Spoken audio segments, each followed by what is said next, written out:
Demon slayer के season 4 episode 1 की शुरुआत में हम लोगों को बताया जाता है कि सनामी हाशिरा और ओबोनुआ हाशिरा दोनों लोग एक गांव में एक ऑपरेशन पर आए होते हैं। देखो वो जा रहा है एक बच्ची को उठाते हुए, तो चलो उसको मारने के लिए चलते हैं। और फिर सारे लोग उस डीमन के पीछे भागने लगते हैं। वह डीमन उन लोगों को देख लेता है और काफी तेजी से उन लोगों से भागने लगता है। डीमन स्लेयर के चारों मेंबर उसका पीछा कर रहे होते हैं। मुझे इन लोगों को पहले ही मार देना चाहिए था, यहाँ तक आने की जरूरत ही नहीं पड़ती। खैर, पर मैं अब कुछ नहीं कर सकता, चलो मुझे अंदर जाना चाहिए। और तब हम लोगों को दिखाया दिया जाता है कि दो हाशिरास और 2 डीमन स्लेयर के मेंबर उस घर में एंट्रेंस ले लेते हैं। अब घर में एंट्रेंस लेते ही वहाँ पे छुपे हुए डीमन उन लोगों पे हमला करना स्टार्ट कर देते हैं। तब एक डीमन छिपते हुए डीमन स्लेयर के एक मेंबर पर धोखे से हमला करने लगता है, लेकिन तभी वहाँ पे सनामी ओबोनुआ आके अपनी एक ब्रीथिंग की टेक्निक का यूज करते हुए उसकी गर्दन काट के स्लेयर के एक मेंबर को बचा लेता है। और तब वहाँ पर बहुत सारे डीमन छुपे हुए थे जो कि उन लोगों पर हमला करने लगते हैं। तब हम लोग देखते हैं डीमन स्लेयर के 2 मेंबर्स को उनसे लड़ने में काफी ज्यादा प्रॉब्लम हो रही थी, लेकिन सनामी ओबोनुआ सारे डीमंस को बहुत आसानी से काट रहे थे।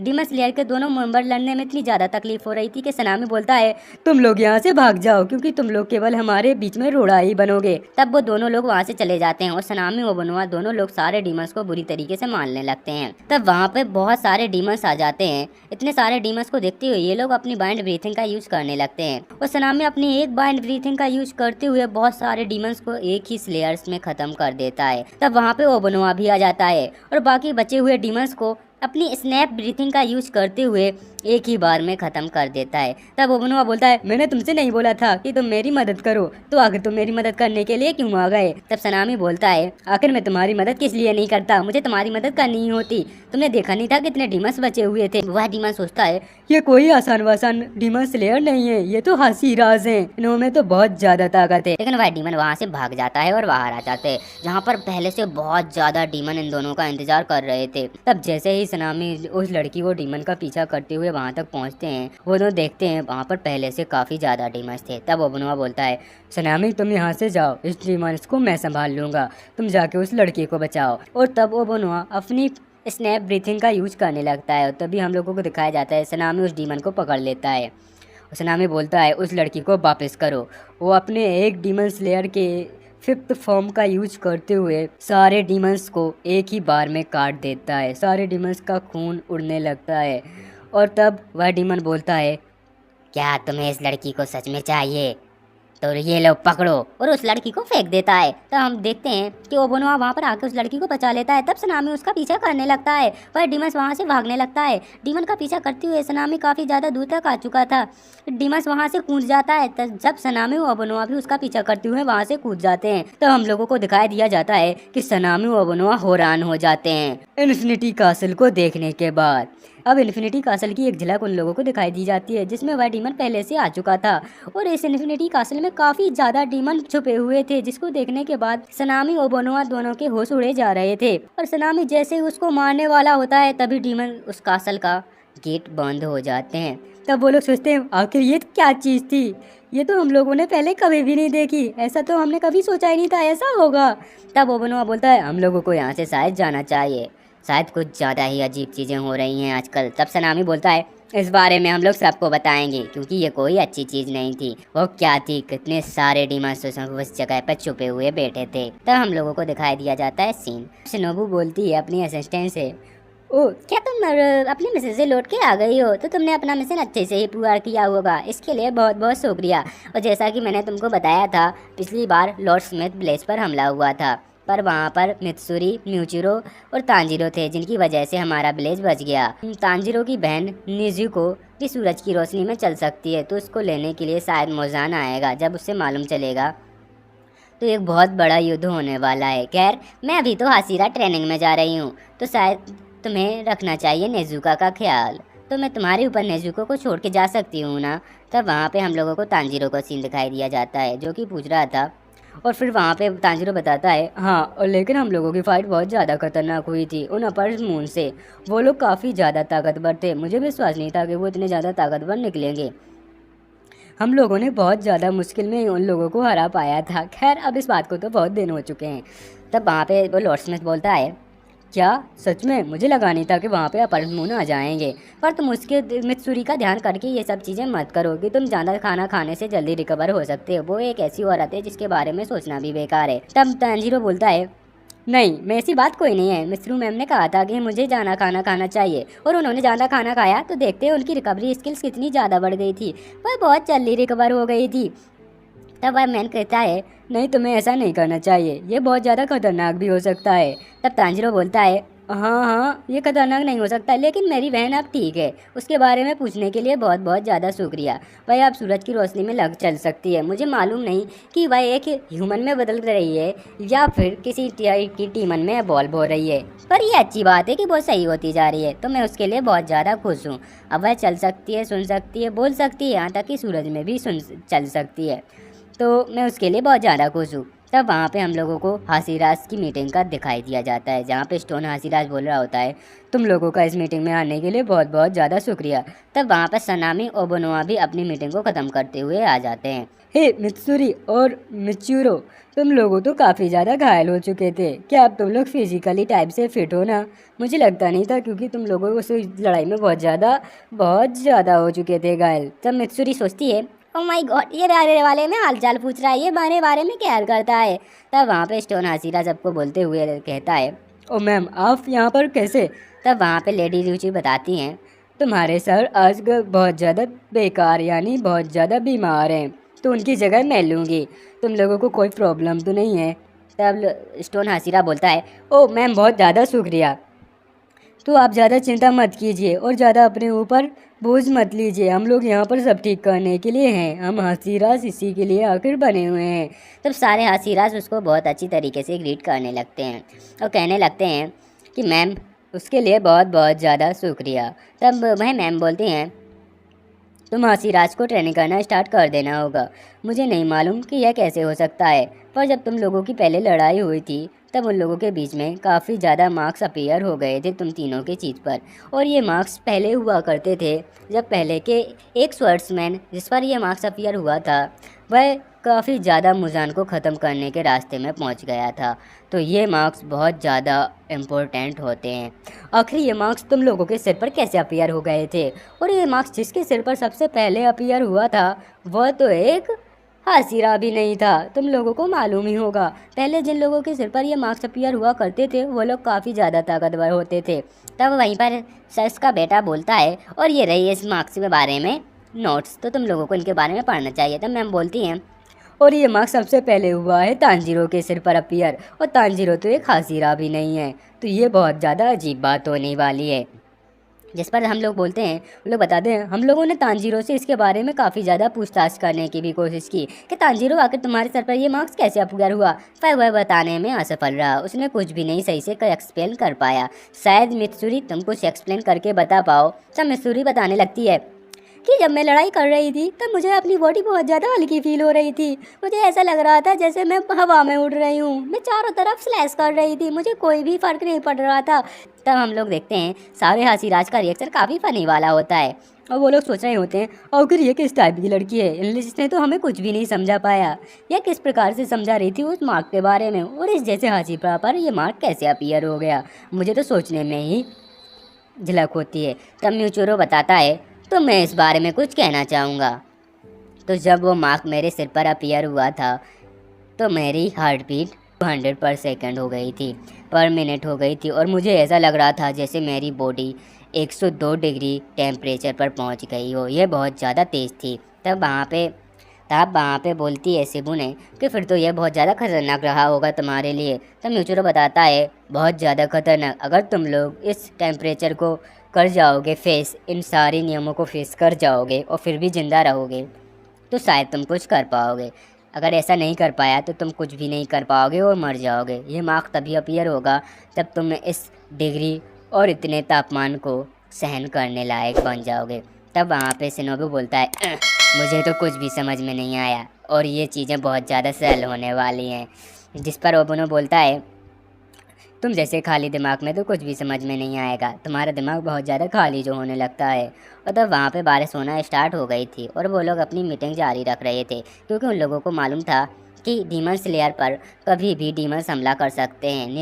नेजुको की शक्तियाँ जो बढ़ गई थी, नेजुको अब धूप में भी नहीं सकती थी और इसके लिए मुजान कभी भी उसको लेने के लिए आ सकता था डीमन स्लेयर पर। इसीलिए हाशिरास मीटिंग करके खुद को ताकतवर बनाने के बारे में सोच रहे होते हैं और साथ भी ये भी सोच रहे होते हैं कि वो अपने डीमन स्लेयर के मेंबर्स को भी ताकतवर कर पाएँ। तब वहाँ पे बारिश भी रुक जाती है।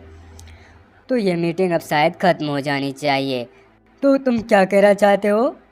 ये चीज़ बहुत ज़्यादा सरल थी, ऐसा कहना चाहते हो? तो तुम इस सभा को छोड़ के अभी नहीं जा सकते, मीटिंग को छोड़ के। तुमने जो सोचा अभी कैसे? तब वहाँ पे ओबनुआ बोलता है, तुम्हें वजह बतानी होगी यहाँ से जाने के लिए, तुम ऐसे ही नहीं जा सकते, ठीक है? तब सिबोने बोलती है, सोकू तुम ऐसे नहीं जा सकते इस मीटिंग को छोड़ के। तुम्हें पहले वजह बतानी होगी कि आखिर तुम किस वजह से इस मीटिंग को छोड़ के जा रहे हो, और तभी तुम जा पाओगे इस मीटिंग को छोड़ने के बाद। लेकिन सोकू कोई भी वजह नहीं बता रहा होता है। तभी सिबोने बोलता है, तब वहाँ पे स्टोन हाशिरा एक टेक्निक का यूज करते हुए उन सारे लोगों पर प्रेशर डालने लगता है और बोलता है, तुम लोगों को शायद कुछ टाइम रुकना चाहिए, क्योंकि मुझे यही लगता है और हम लोग इसके बारे में बात करेंगे। तब वहाँ पे तांजीरो बहुत ज़्यादा खाना खा रहा था। वह फिर से उससे खाना मंगाने के लिए बोलता है। तब वह सामने वाला बंदा बोल रहा होता है, तांजीरो तुम्हें इतना ज़्यादा खाना नहीं खाना चाहिए उस निस्सुरी की बात मानने के बाद। वह तो एक ऐसी लड़की है जो दिन भर खाती ही रहती है, अगर तुम इतना ज़्यादा खाना खा के क्या ही करोगे। तब वहाँ पे जेनेत्सु भी अपने मिशन को कंप्लीट करते हुए वापस आ चुका होता है। तब वहाँ पे लड़कियाँ आगे बोलती है, ओ मिस जेनेत्सु सामा आप वापस आ चुके हैं अपने मिशन को करने के बाद। और सभी लोग सुनो, जेनेत्सु सामा आ चुके हैं अपने मिशन को कंप्लीट करने के बाद। और वह आते हुए पूछते हैं, जेनेत्सु सामा आप ठीक तो हो ना? तब जेनेत्सु खुश होते हुए बताने लगता है, ओ मुझे पता है, मैं अपने मिशन पर मरने ही वाला था। मैं मौत के काफ़ी ज़्यादा करीब पहुंच गया था, पर मैंने सोचा अगर मैं अभी मर जाऊंगा तो तुम लोगों को क्या होगा। तब जेनेत्सु सामा पूछता है, ओ आइको तुमने भी मुझे याद किया ना, तुम्हें भी मेरी चिंता हुई थी। तब वह बोलती है, मैं कुछ भी इसके बारे में नहीं कह सकती, मैं आखिर क्या कह सकती हूँ इसके बारे में, मैं तो कुछ को बोलना भी नहीं चाहती।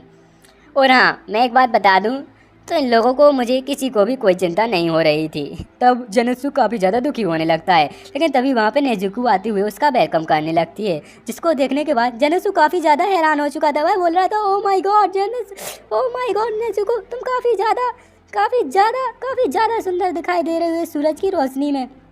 क्या तुम बोलने लगी हो? तुमने ऐसा सिर्फ मेरे लिए किया है ना? चलो तो फिर हम लोग दोस्ती कर लेते हैं, ओके? हम लोग दोस्ती कर लेते हैं और फिर बाद में तुम मुझसे शादी भी कर लेना, ये ठीक रहेगा और अच्छा रहेगा। तब वहाँ पे उसकी दूसरी लड़की उसको पकड़ने लगती, बोलने लगती, अबे तू मर जा जाके कहीं पे, तू कैसी हरकतें कर रहा है, थोड़ा रुक जा। तब फिर से नेजुको बोलती है, वेलकम इनुसुके। और ऐसा सुनने के बाद तो फिर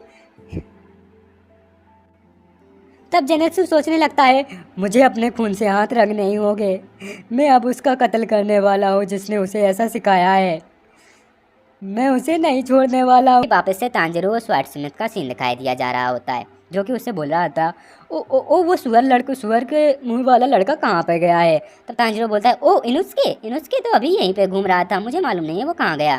तभी वहाँ पे स्वॉर्डस्मिथ ब्लेज से आ जाते हैं, जो कि बोलते हैं, वो कि काफ़ी ज़्यादा काँप रहे थे, उनकी सांस काफ़ी ज़्यादा चढ़ी हुई थी और काफ़ी ज़्यादा परेशान दिख रहे थे। वो तांजीरो की तलवार को ठीक करके लाए थे। तब वो तांजीरो को देते हुए बोलते हैं, ये लो तुम्हारी तलवार। तब तांजीरो बोलता है, ओ माय गॉड, इसमें तो फ्लेम हाशिरा का वो लगा हुआ है और ये तलवार कितनी ज़्यादा अच्छी दिख रही हो, और आप इतने ज़्यादा हाफ क्यों रहे हो, आपको क्या हो गया है? तेज वाले बताते हैं, ये तलवार पहले से ज़्यादा अच्छी हो गई है, क्योंकि ये बहुत ही ग्रेटर स्टील से बनी हुई है और मुझे मालूम नहीं है तुम्हें कैसे मिल गई थी, पर मुझे इसकी वजह से तुम्हें दोबारा बनाना पड़ा। अगर तुम पहली बार मुझे इसको पूरा यूज करने नहीं देते तो ऐसा कभी होता ही ना। हाँ, एक और बात सुन लो, अगर तुमने इस तलवार को दोबारा किया बेकार, तुम्हें नहीं छोड़ूंगा, मेरी इसमें हड्डियाँ टूट गई थी। तब वह स्वॉर्डस्मिथ बोलता है, ये हड्डियाँ तो तांजीरो की भी टूट गई थी। तब स्वॉर्डस्मिथ आस्ते के आए स्लेयर्स बोलते हैं, अगर तुम भी इसमें बीच में पड़े तो तुम मारे जाओगे, और सुनो तांजीरो, तुम्हें मुझे डेली राइस डम्पलिंग खिलानी होगी, समझ गए तुम? अगर तुमने ऐसा नहीं किया तो मैं तुम्हें काफ़ी ज़्यादा पनिश करने वाला हूँ। तब वो तांजीरो को तलवार देते हुए चले जाते हैं और तांजीरो बोलता है, अपना ध्यान रखना हो, मैं आपको राइस डम्पलिंग तो ज़रूर खिलाऊंगा। और वहीं पर इनोसुके खिड़की को तोड़ते हुए अंदर आ जाता है और जोर जोर से चिल्लाने लगता है, ट्रेनिंग ट्रेनिंग ट्रेनिंग। वापस से हाशिराज का सीन दिखाई दिया जाता है, जो कि बोल रहे होते हैं, कि आखिर हम लोगों को इसके बारे में कड़े कदम उठाने चाहिए। सुना है कि नेज़ुको अब धूप में भी चल सकती है, तो उसके लिए मोज़ान काफ़ी ज़्यादा तैयारी करके हम लोगों पर हमला कर सकता है।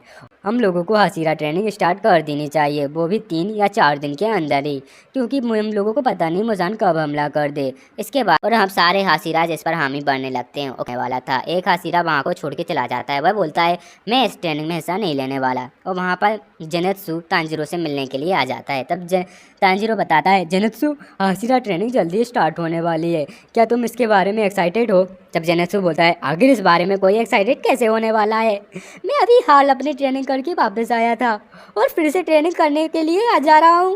ये कितनी बेवकूफ़ी होगी, तुम जैसा कोई बेवकूफ़ी होगा, तुम यहाँ पर बैठे बैठे पड़े रहते हो, केवल हॉस्पिटल में वो खाते रहते हो।